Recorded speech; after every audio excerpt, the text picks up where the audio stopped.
Good afternoon, this is Nicholas from Gandora Gaming, and I bring you guys my Stellarknight deck profile 2022, and this is an archetype I wish I could say post new support revealed, but sadly Konami has kind of forgotten about this archetype. This deck used to be one of the really great decks that came out during Duelist Alliance format, but really hasn't really received much support since. This deck has fallen to the wayside and still has really cool mechanics, which I wish Konami explored more of. But personally, this deck just needs a whole bunch. It needs new monsters, it needs new spells, it needs new traps, and it needs a new XYZ. This deck can receive a structure deck? Absolutely. There's a couple of cards that need to be reprinted. For example, I believe there's this one Stellarknight card. It's still like $8 for no reason. It used to be more, but it just, no one plays this deck, so it dropped a little bit. But there's a lot of cards that need to be reprinted in this deck. And a great way of doing that is making a structured deck that revamped the entire archetype. Really powerful cards. I just wish they get some love. And the whole deck is a control-based rank 4 spam deck that all revolves around continuous traps, which is fantastic. So first things first, we play 3 Deneb. Deneb definitely needs a reprint. This thing's like sitting around $10 each. Doesn't seem like a lot, but I remember when I was trying to build this deck a long time ago, before when Stellarknights had more chance to be relevant, these things were going around $20 a piece. But who knows? If they announce any support without a reprint, this card will go up. So I am glad I do have my playset. When this card is summoned, doesn't matter how, special or normal, add a Stellarknight monster who decks your hand, and set the nab. We'll use the defense once a turn. It's a Shadows of the Archetype. Must have 3 of. Fantastic card. Very powerful card. Next is 3 Altair. Altair is really great when he's summoned. Special or summoned. Which are great. I love how it says summoned, because it just allows you to keep going. It saves so much text on the thing, because you just say when this card's summoned. Instead of just like when this card is normal or special, you say when this card's summoned, period. You can target one Stellarknight in your graveyard, except Altair, special summon it in defense position, but you can't attack for the rest of the turn except Stellarknight monsters.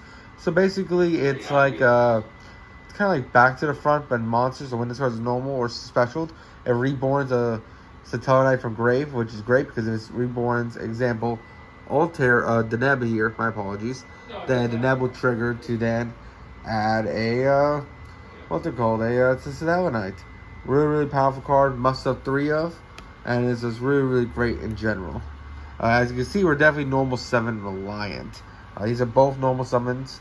They are summoned other ways, but this deck does have a trouble getting started. I wish you do get more extenders in this deck, but right now this is all we have. We also have Anuku. Anuku's really good. When this card is summoned, it just sends a Stellarknight card from deck to grave, which is great because you can send any card. And you only use this effect of Anuku once per turn, but that's fine because it's Foolish Burial and a Foolish Burial goods for the entire archetype. So if we ever get any really good spell and traps that activate in grave, this would be fantastic, or monsters that activate in grave. Either way, this card's really fantastic, and it's another 3 of. Just help you get monsters in rotation so you can reborn them out, which is the whole soul of the deck. Our last monster and our last Stellarknight is Vega. Vega is a 3 of. When this card is normal, you special summon a Stellarknight from your hand. Go use Stellarknight Vega once per turn. Really simple effect. It's just a free rank 4 if you have another Stellarknight hand. A lot of these cards, like I said, they're very basic cards. I do wish we get more support that helps you spam the field without Vega. But for now, Vega is all we have, and that is it for the Stellarknights. That's it for our monsters in general. We definitely need some modern day Yu-Gi-Oh! We have Stratos, we have the Foolish, we have Extra Summon, and we have Back to the Front Man. We just need guys who just summon themselves and you control a, what's it called, a Stellarknight. Or just do other things. Just help you spam the board easy. Help you make your XYZs first turn. It's really hard to do that right nowadays. It just, don't get me wrong, it's cool. And they all have the effects that they come back during your opponent's turn. They all do things. And that's great, but we need a way to enable them. It needs setup. And this modern Yu-Gi-Oh! Is too quick for these guys to set up anymore. Next we play 3 Starbridge. I've seen some people play 2 this as a 2 of. I really like it. It just says target one Stellarknight you control. Special summon one Stellarknight with different name from deck, and you shuffle that target into the deck. The reason why I like it is you can use it on an Inoku Foolish, and then you can switch it out for a Deneb, or for any of the other, or Vega, or any of the other ones, which will then they'll trigger to do their effects. I really just like this card. Really, really strong, and it's just really, really cool in general. Just a really, really cool card in itself. Also, it has the effect that while monster special summoned by a card effect is face up on the field, it can't be, you can't special summon except Stellarknights. It is a restriction, but hey, what can you do? 3 ready fusion, because that's another way we spam out level 4s. It's a free way to get a level 4 on field, and also gives us a tuner access, which is really, really interesting. We also play the 1 Rhoda, because Rhoda is great. The 1 Monster Reborn, and then I do play 2 Magic Planner. Magic Planner is a bad card, don't play it. The reason why I'm playing it is because this deck is whole theme revolves around continuous spells and traps. Well, just continuous traps, because that's all we play. We don't play any continuous spells. But Magic Planner is really cool because you can send continuous trap to grave in order to draw 2. So it's a Pot of Greed by minusing 1. Well, it's kind of a +1-ish. But not it's equal card advantage because it counts itself, so it's equal card advantage. I just like it. Helps you remove one of your floodgates in order to draw 2. It's not bad. Definitely play this as a duality, or I want to kind of play Extravagance, but I'm afraid I'll banish one of our important XYZs, so that's why we're playing Magic Planner. But hopefully they give us another better card instead of Magic Planner. Next we play is 3 Anti-Spell as our continuous trap. Not only does it protect us against back row, it floodgates our opponent with spell decks, and just overall a great card. We also play Call the Haunted at 3. Now you're probably wondering, why the hell are we playing Call the Haunted in modern day Yu-Gi-Oh? Well, the reason why is because Call the Haunted is a fantastic card in this deck. We have an XYZ that bounces back continuous all face-up cards on the field beside itself, meaning we can bounce back this Call of the Haunted that was activated, so we can do it again next turn, which is really great. Another card that's another 3 of we play, Fiendish Change, a fantastic card. Not only allowing us to just negate opponent's monsters, but because it's continuous, we can bounce it back to hand and allow us to keep going. We also play 3 Crackdown for that same reason. Fantastic card. Really, really powerful card, and I'm super happy about it. Now we go on to our normal traps, which are 3 Torrential Tribute, because, come on, Torrential Tribute, want to board wipe the board. And then finally, for our last trap we play, and our last card is 3 Stellarknight Alpha. This card is a fantastic counter trap. Basically says when a spell or trap or monster effect is activated, send with Stellarknight monster control the grave, get the activation, you destroy it. Then you draw 1, which is fantastic. Because you don't mind the Stellarknights being in grave, because you can reborn them back with the Call of the Haunteds and the Monster Reborns in order to pop off from there, which is fantastic. Really, really powerful card, and that is it for my Stellarknight deck. Let's go into the extra deck. Now it's time to go over the extra deck, which I think is a really, really cool part about this archetype that makes it shine really, really well.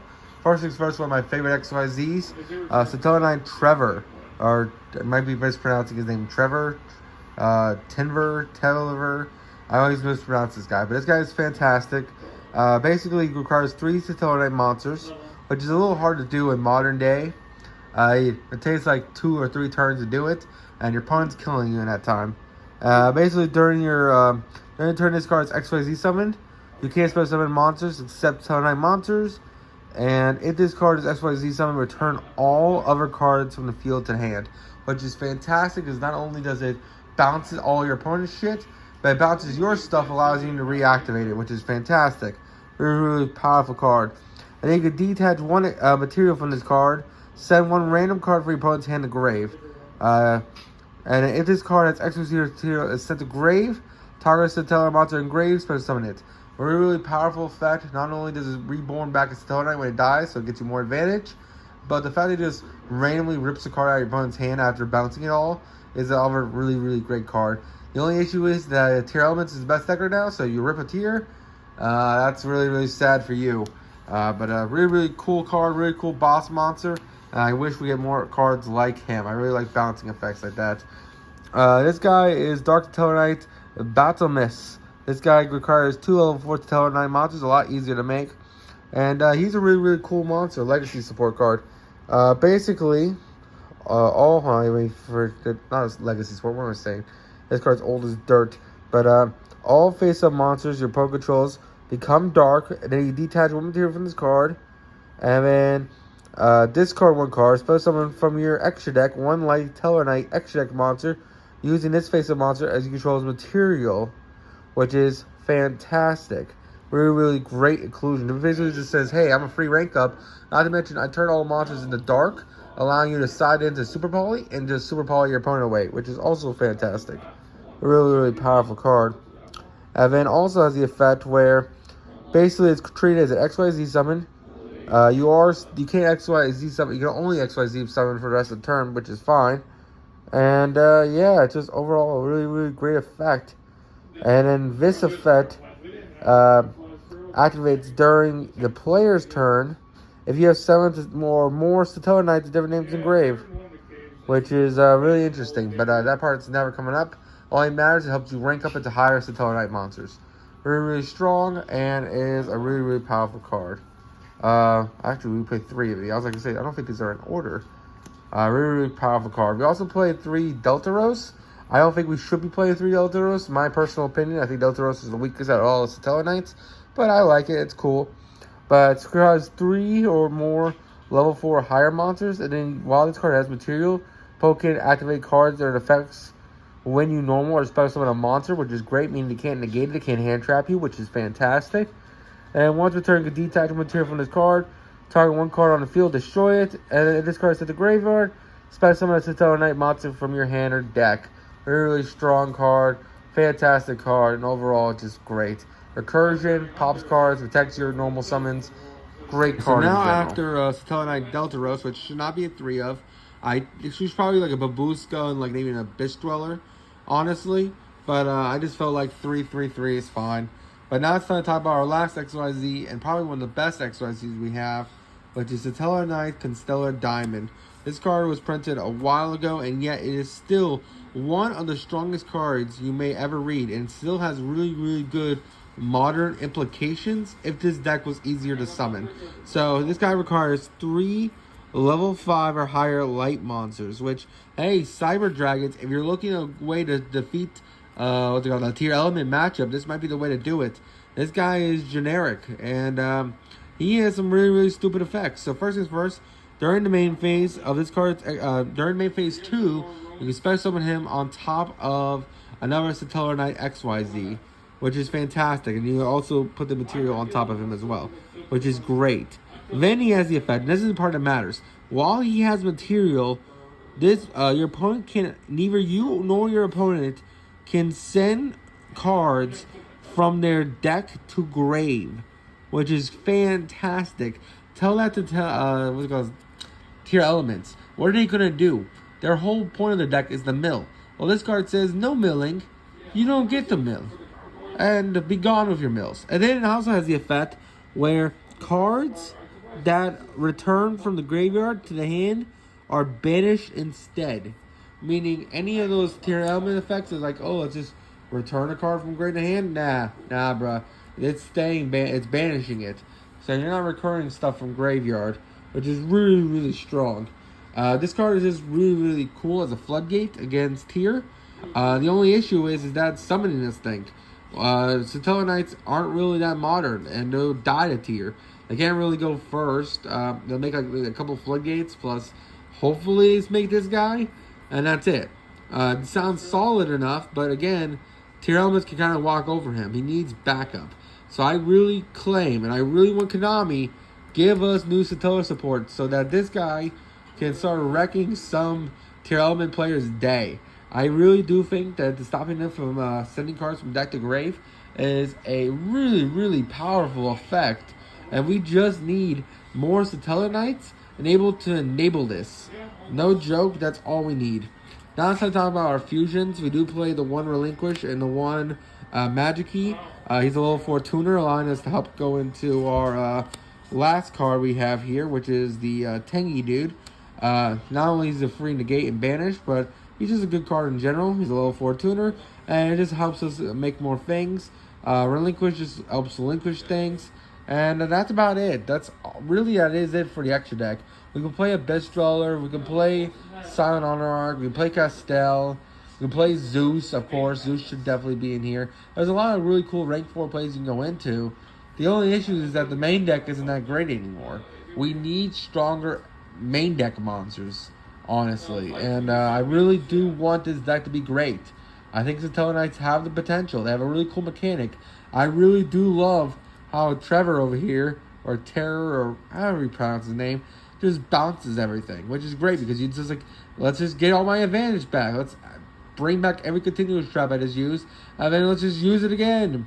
I would love for this deck to get a continuous spell that you can just bounce during, you summon this during your opponent's turn, and then you just bounce back a continuous spell in hand so you can do it again. I wish we get effects like this. There's so many really cool mechanics with the bounce effect. I hope we get more. And I really want this archetype to be in the sun again, to have meta relevance.